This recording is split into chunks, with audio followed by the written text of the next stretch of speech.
Hey there, Internet. Keeve here, and welcome to the Lawns with Keeve YouTube channel. And in this video, we're going over something real quick. This video is not going to be long. We're going over something that I hate the most about either scalping, height of cut, reset, thinned out areas of your lawn that don't drain the best, and that is ribbons. Grass clippings, debris, ribbons that build up in your yard, right? The water rushes through, but also it's rained enough to where the water level puddles. That puddle brings the water up, then it starts moving down. As you know, it's floating all this across, then the rain kind of stops or it starts absorbing a little bit and it goes down. They build these ribbons right here. And if not dealt with properly, they can make your lawn very bumpy. Over time, the grass will grow through them, build through it. And it will also be an area where you could scalp the top off and it just doesn't look right. And it's an area of, concentrated debris. It's a lot of thatch right there to choke out. So we've got to deal with these when this happens. But this doesn't happen year round when the grass is really nice and thick and everything. It stays underneath the canopy. It doesn't float up. But this time of year, when you do your height of cut reset, you're going to have a lot of extra grass clippings and debris in the yard because you can't get it all. And then also in the spring when you do your first scalp. This is the two main parts in a Bermuda yard that this happens. And I'm going to show you multiple ways to handle this, how I handle this, other ways that other people handle these. There's some equipment that I don't have. One big thing is you could have your golf cart, four-wheeler, riding lawnmower, whatever, and you could drag behind it just like a section of chain link fence, and it will dig. But you'll also, since it's Bermuda, you can rip a lot of the stallings up. And it's maybe a little more aggressive than I would like to do. It's gotten better over the years as we've leveled it. That part of the yard used to have it really bad, the display part. We'll show you that here in a second. But that used to be really bad, but it doesn't really do it much anymore. Now the problem is pretty much right here. I don't know how we're really going to solve it because at some point it's just a lot of water. We could put a French drain, do something, but this is definitely, it's one thing I really hate. Now here's one crazy way, and I think this would be a really good way for a very small yard. An area like mine, maybe a bit too much, but if you ever wanted to make your neighbors think you're even crazier than you already are, you do this. It's just use a shop vac because we can get all of it. We can get the whole thing out. The other methods are just spreading it around. And if you get another decent rainstorm, which you get in Georgia where I live in the summer, sometimes every other day.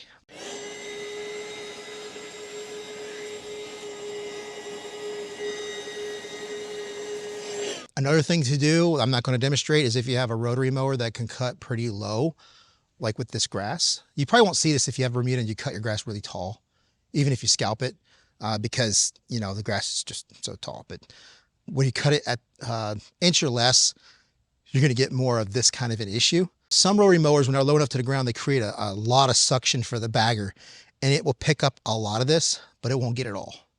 It won't get it all. And you definitely can't do it with a real mower. A real mower will just push it down and compact it worse as it goes over. And some of the blades may catch it.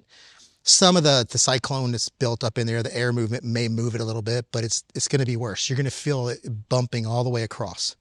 So definitely something you have to take care of before you do your real mow for sure. So you have that vacuum, and you have maybe using a bagger on a mower, or even a yard vacuum. If you have a yard vacuum, would probably work really well. I've seen people take a yard vacuum and attach like bristles somehow to it to work it up and suck it up at the same time. That's something I'm thinking about at some point, is maybe a yard vac at some point. But outside of those, the ones that actually remove it, out of the grass, everything else just basically knocks down the clumps and spreads it out. And, it can still cause the same issue again, but maybe not as bad because it's more spread out and it's not concentrated. A hard bristle brush. These are very soft bristles on the outside, but the middle is very hard. And these are things that are not going to disturb the Bermuda. They're not going to pull the stallings up or anything like that, but you can just brush it out.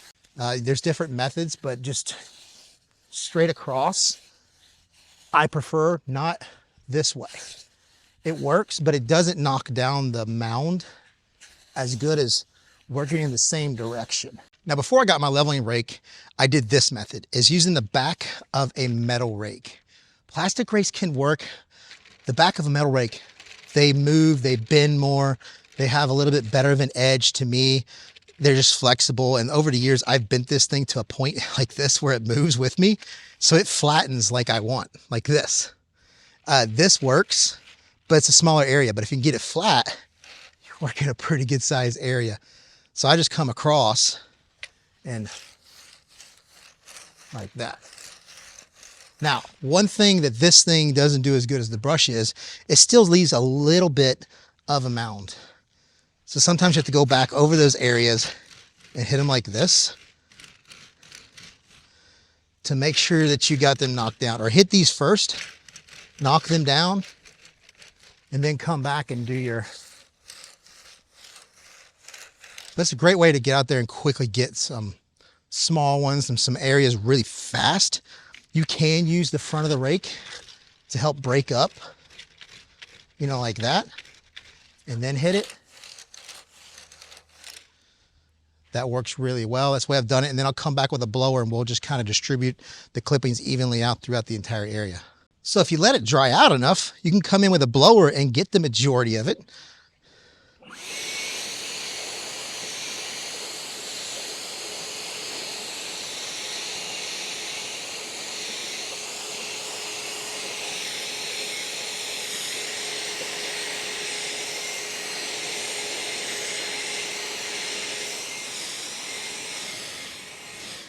That works extremely well. Sometimes it depends on the ribbons though. Like right here, there's still a little bit of a mound that needs to be worked. So a combination of this, the rake, brush, gets it all. My current way of doing this is to use my leveling rake. And mine is just a smaller one, 36 inch. There's 48, there's much larger ones. But this works really well. I do at some point want to kind of put some kind of tennis grip or something on here because this gets hot when it sits out in the sun. But it's just like how it levels. You just run it across, the weight of it. But what you got to worry about is making sure that you get all the ribbon up. But the good news is it's a leveling rake. So if it is a high point, it's going to hit that high point and kind of knock it down. But this works well too, especially for my yard. Really big areas. Now, another thing that will work well is the Groundskeeper, which is like a dethatching rake. But I think after you've scalped, I don't want to cause any more stress. And I think it's a little too aggressive compared to, say, the back end of the rake or the leveling rake or something like that. But you could use it if you wanted to. I just feel like it's a bit aggressive. But you see how we are taking care of all this pretty quickly. But you get an area like that, you got to kind of work. Then you come through, hit it with your blower. And by the next time you have a downpour, you won't have that accumulated debris for it to build up as badly. You may have a small set of ribbons again later, but they're going to get less and less. And especially once the green canopy comes in completely, you're not going to have that problem anymore. So for some of the biggest areas that I have, the leveling rake is just, it works.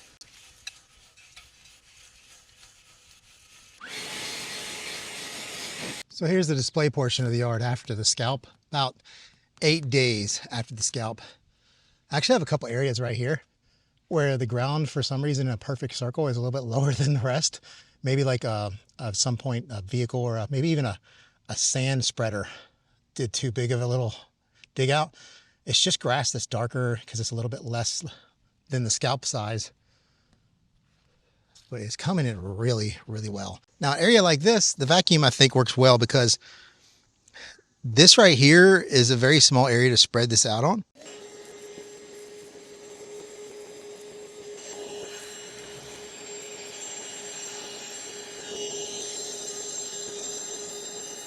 I think that works pretty good.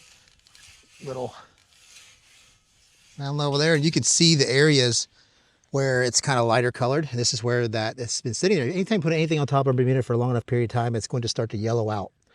But once you remove that object, it will come back. It's bermuda. It's resilient. It's completely resilient. But that will happen. It gets smothered a little bit. So you see an area like this, it's really bad. This is where the water is coming off from the spout over here. And this has changed over the years because before I put in this it's like a flood barrier, right? These are 10 foot long, soak them in water. They have that whatever material on the inside that expands. That keeps the water from there from overflowing into here. And then it was draining. You see it's kind of a valley because that's where the sprinkler was put in. And it goes down there and it runs down that pine straw all the way down to the bottom. It's created a huge erosion channel. So by adding this, I have diverted the water to come this way. And the slope of the driveway and the height of the grass can't keep the water this way. So it starts to creep this way.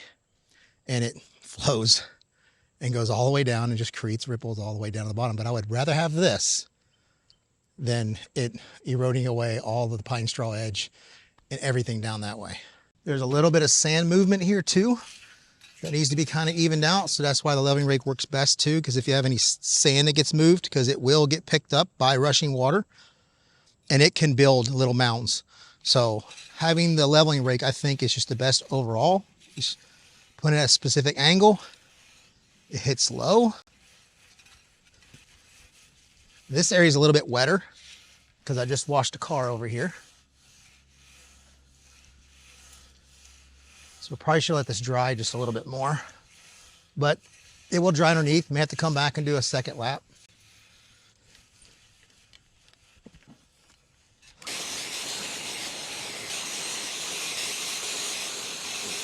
When it gets wet like that, you see those darker trails. There's still some debris down in there that doesn't kick up as easily because it's all wet and compact. Make sure it dries out a good bit. But sometimes you don't have the time for it. And sometimes it just rains so dang often it never dries out. Easier to push downhill than it is to push uphill. But when you go back uphill, you just kind of go over it in one motion. And I'll just go up in the opposite direction.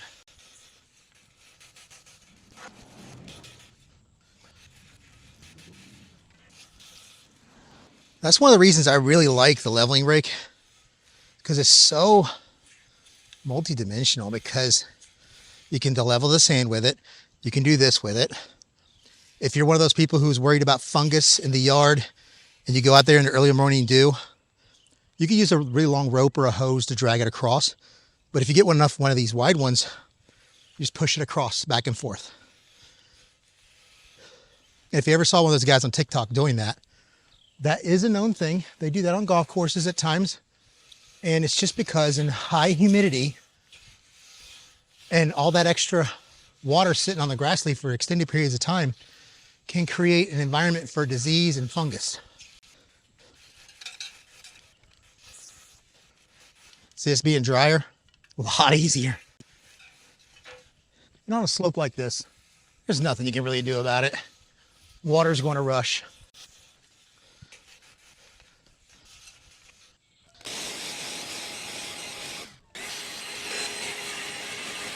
So there you go. That's how I deal with ribbons in many different ways. Is there a way that you know of that I didn't show or talked about? Or what is your favorite way? What is the most effective way for you? Depending on, let us know your grass type too as well. But there's a storm brewing over here to the southwest. They always go southwest to northeast. So it looks like I might be doing this again tomorrow, and probably for the next 2 weeks until this becomes like green canopy. So there you go. Don't forget to check the links below for anything in the video. Don't forget to like, comment, subscribe, product tags, discount codes down there as well. Links to my Cars with Keith YouTube channel, and I'll see you in the next video. And it's maybe a little more aggressive let me get this out of my hands so this car drives by and thinks I'm crazy. And by the next time, that the ribbons show, links to Keith merch, links to my car, links to my